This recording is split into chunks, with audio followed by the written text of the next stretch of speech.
오늘 하나님 말씀은 잠언 3장 10절 말씀입니다. 내 아들아, 나의 법을 잊어버리지 말고 내 마음으로 나의 명령을 지키라. 그리하면 그것이 내가 장수하여 많은 애를 누리게 하며 평강을 더하게 하리라. 인자와 진리가 내게서 떠나지 말게 하고 그것을 내 목에 매며 내 마음판에 새기라. 그러면 내가 하나님과 사람 앞에서 은총과 귀중히 여김을 받으리라. 너는 마음을 다하여 여호와를 신뢰하고 내 명철을 의지하지 말라. 너는 범사의 그를 인정하라. 그리하면 내 길을 지도하시리라. 스스로 지혜롭게 여기지 말지어다. 여호와를 경외하며 악을 떠날지어다. 이것이 내 몸에 양약이 되어 내 골수를 윤택하게 하리라. 내 재물과 내 소산물의 처음 익은 열매로 여호와를 공경하라. 그러면 내 창고가 가득히 차고 내 포도즙 털에 새 포도즙이 넘치리라. 아멘.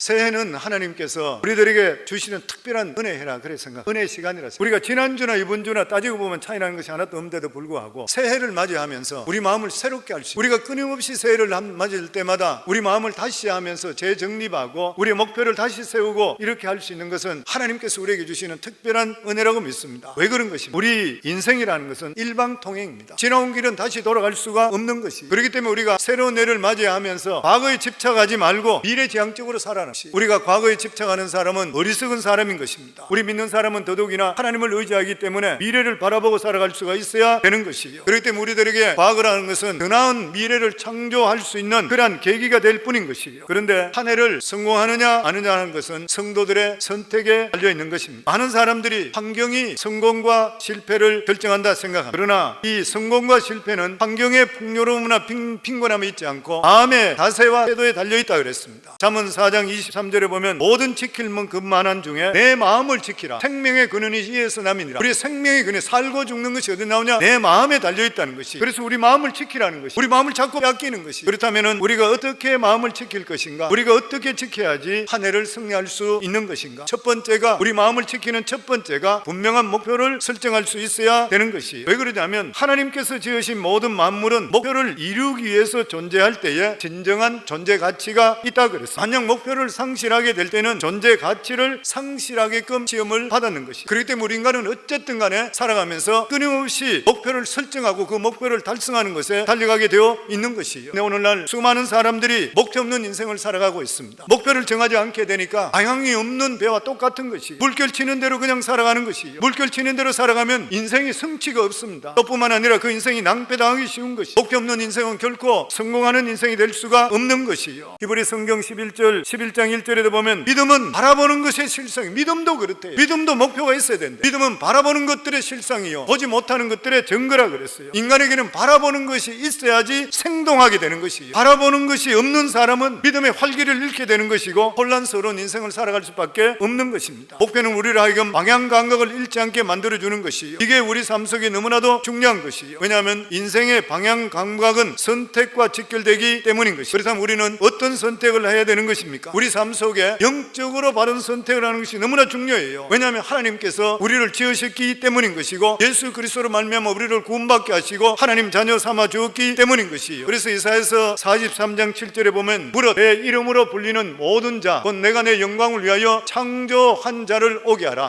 그를 내가 지었고 그를 내가 만들었느니라. 그렇기 때문에 우리 신앙인들에게 근원적인 목표가 뭐냐면 바로 예수 그리스도가 될 수가 있어야 되는 것이에요. 성경 히브리 12장 2절에 보면 믿음의 주여 또 온전케 하시는 이인 예수를 바라보자. 올 한 해 동안 살아갈 때 예수 그리스도 바라보기를 주 이름으로 축원합니다. 무슨 일이든지 예수 중심으로 살기를 주 이름으로 축원합니다. 그러면 예수님 책임져 주시게 되어 있어요. 그러면서 오늘 읽었던 잠언 말씀에 보면 너는 마음을 다하여 여호와를 의뢰하고 내 명철을 의지하지 말라. 네 생각대로 살지 말라는 것이. 네 똑똑한 거 자랑하지 말라는 것이. 그러면 도대체 어떻게 하는 것이 여호와를 의뢰하는 것입니까? 우리 모두 다 하나님 다 믿고 있습니다. 하나님이 계신다는 것도 다 인정하고 있는 것이. 근데 하나님을 의뢰하는데 가장 걸림돌이 뭐냐면 하나님이 눈에 안 보이는 것이. 우리가 어떻게 눈에 보이지 않는 하나님을 실제로 계신 것 같이 의지하고 살 수가 있는 것인가? 이게 사실 우리 신앙생활에 가장 어려운 일인 것이. 근데 성도님들, 하나님은 오늘도 살아계시고 불꽃 같은 눈동자로 우리를 지켜보고 계시는 것을 우리가 믿어야 돼. 성경에 보면 요수아가 붓개를 앞세우고 요단강을 건넜어. 그리고 나서 하나님 명령이 떨어지기 전까지 자기들은 길갈에서 할례를 받고 그리고 나서 그곳에서 여리고성을 바라봤어. 저 초롱성을 어떻게 우리가 무너뜨릴 수 있을 것인가? 인간적으로 볼 때는 불가능한 그런 일인 것이죠.